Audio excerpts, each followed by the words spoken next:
Subnautica, for most, is a fun, relaxing, and often therapeutic game with just a little bit of hair-pulling frustration on average. You play through the game to progress to get new tools and vehicles to carry yourself along and have a grand old time doing it. Seems fun, eh? Now let's get rid of the fun part of it and see how it is. Welcome to what I like to call This Guy Tries Subnautica with No Vehicles. My run started out as any other, running to the escape pod, settling in from a soothing departure, nice ambience playing in the background, and getting vibe checked by a piece of metal off the wall. After taking care of the slightly inconvenient fire in our life pod, it's off to the races. We set up our PDA and emerge from our life pod to take a look at what world we've been blessed with. We dive right in and start gathering the resources to build a scanner tool.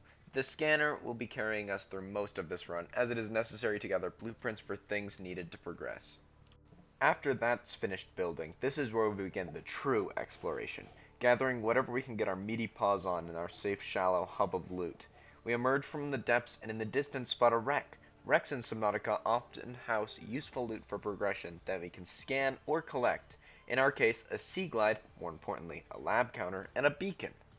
After collecting these useful blueprints, we swim on over and spot a time capsule, a small vat of loot left by previous players after they escape.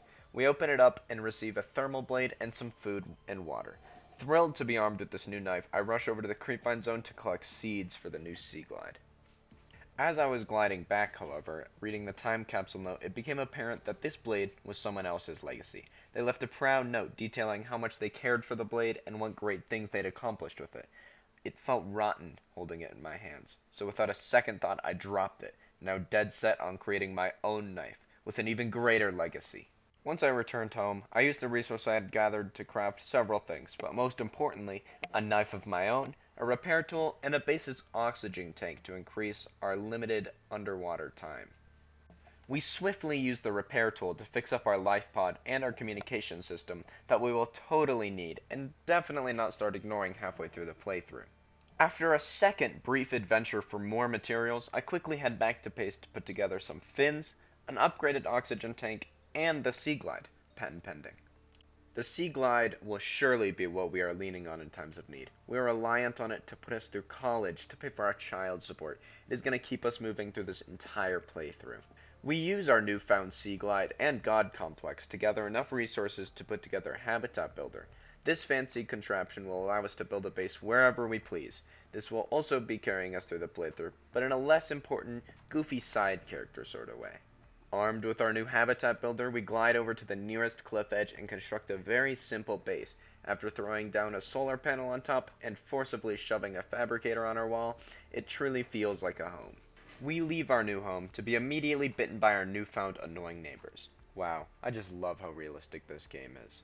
I will surely be leaving several false noise complaints to get them evicted throughout my time in this playthrough. Later that night, we decide to head down to the mushroom forest and gain nothing but a few outcrops, some blueprints, and a loser's mentality. However, we do stumble across the mountain island. We collect tablets and have a wonderfully choreographed pickup scene. Oh, wonderful. After gracefully falling down the side of the mountain island, I force my way inside the phallic-shaped object resting on the island's surface, where I proceed to force Riley to parkour the entire way into the control center of the gun.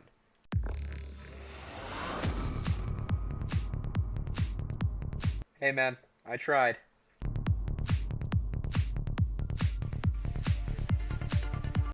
Alright, you get the point.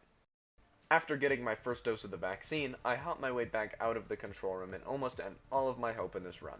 The weapon is under quarantine. Not even close. We return home with just slightly more resources than before, and an even bigger thirst for more loot. We pick up all of our loot we previously left in our life pod, watch our only hope out of this planet explode, and make a radiation suit with our newly acquired recipe. Our PDA advises we make a self-scan, and we start to get a little worried. I'm gasping right now. Regardless of our health, both mentally and in our head, we plunge our way into the bust-open ship and start putting our hands on everything we once were told not to touch.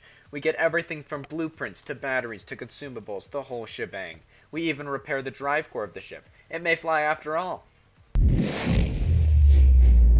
Nevertheless, after a quick recap at base, I stride right back over to the mountain island. climb as high as I can, realize how terrible the water graphics truly are from a high point, get the worst jump scare in the entire game.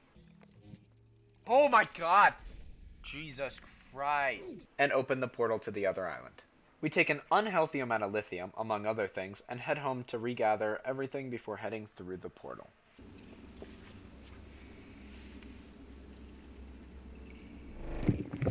On the floating island, in between the beautiful scenery, the vibrant colors, the wonderful atmosphere of it all, we only care about three things, and each one of those things is a Degacy base. Yes, I'm counting all three sections as three individual things.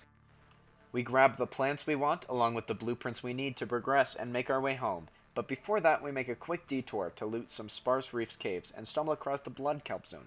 We quickly grab some blood oil and a few of the special mushrooms I've already forgotten the names of, and quickly head home before we lose it all. Once home, we plant our newfound fauna in our newly acquired outdoor plant beds and work on expanding our base while we wait for them to grow. We also speed through the second Degazi base faster than my god complex with the Sea Glide. Now, with our base done and the required plants grown to progress further, it was time to formulate a plan. Since we weren't able to just throw together a prawn suit and stroll on down through the Lost River, I would have to think of a method that would not only get me through safely, but fast enough to where I wouldn't be struggling with oxygen. I settled on bringing enough resources down to build a simple enough base to provide oxygen for me every 200 seconds or so. That way I would have enough time to be safe in the Lost River and Lava Zone while also getting my oxygen back. I wanted my bases to be roughly at the entrance to the Lost River, the giant tree near the middle of the Lost River, and roughly halfway into the Lava Zone, wherever I felt like I was going to run out of oxygen. With all our planning done, it was time to put it into action. We bring enough resources to build our first base and start our slow descent into the unknown. I quickly make a stop at the Degazi base to pick up the shield upgrade for the rocket and the orange tablet for more ion cubes, before realizing my first major oversight: I forgot to bring medkits, or things to power the habitat with.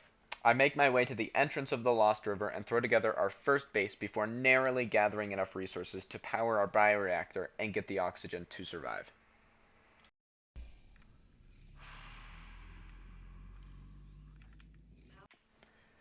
After throwing together our first base and getting all the initial mistakes out of the way, I headed back to base to replenish my supplies and gather enough materials for the last two bases we would need. We glide through the twisty caves of the Lost River and past the slithering ghost Leviathan before we realize for the second time I didn't bring any medkits. However, still trekking on, I barely make it to the tree and throw together our second of three bases to regather and recover oxygen. Arriving in the inactive lava zone, we throw down our last base and start to prepare for the last major move in our playthrough. I got this. After navigating my way through the scorching hot landscape of the inactive lava zone for what seemed like forever, I finally spotted the familiar, comforting green glow of the thermal plant in the centerpiece of the cave. Honestly, I was expecting a lot more of a fight from this zone, but I guess that the dragon Leviathan must have been dealing with other issues. We've all been there, I guess. Regardless, after entering the thermal plant, I realized for the 20th time I am underprepared. Whatever, I forgot my stupid... what are they called? Purple tablets. However, we are still able to grab an ion cube from the floor below and power the portal connecting to the inside of the gun on the mountain island. We use this portal to head back over to our base and grab both the tablets we need and enough to make the rest of the tablets we will need, before heading back into the portal. Not before some intense parkour, though.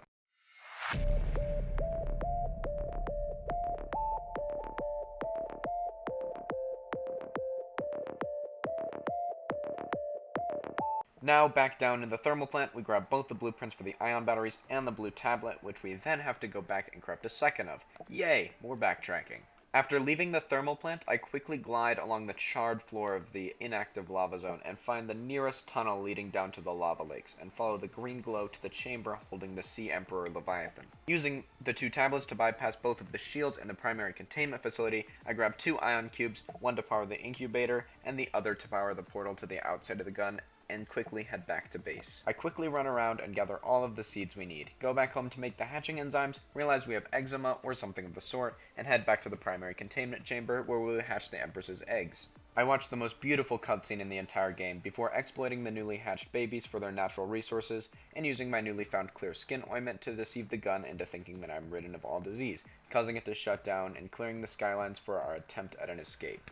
I do, on a real note, dislike how every single Subnautica run ends with a seemingly redundant resource gathering spree, but regardless, we scrap together all of the resources we have lying around and throw together something that has a chance to fly. After setting up all of our pre-launch precautions, I realized something. Now dead set on creating my own knife, with an even greater legacy. I have unfinished business. The plan is simple. Whoever left their knife only detailed one Reaper kill. And what's bigger than a Reaper? A Sea Dragon! Let's see.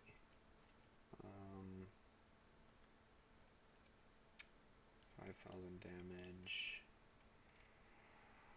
Awesome. Oh, well.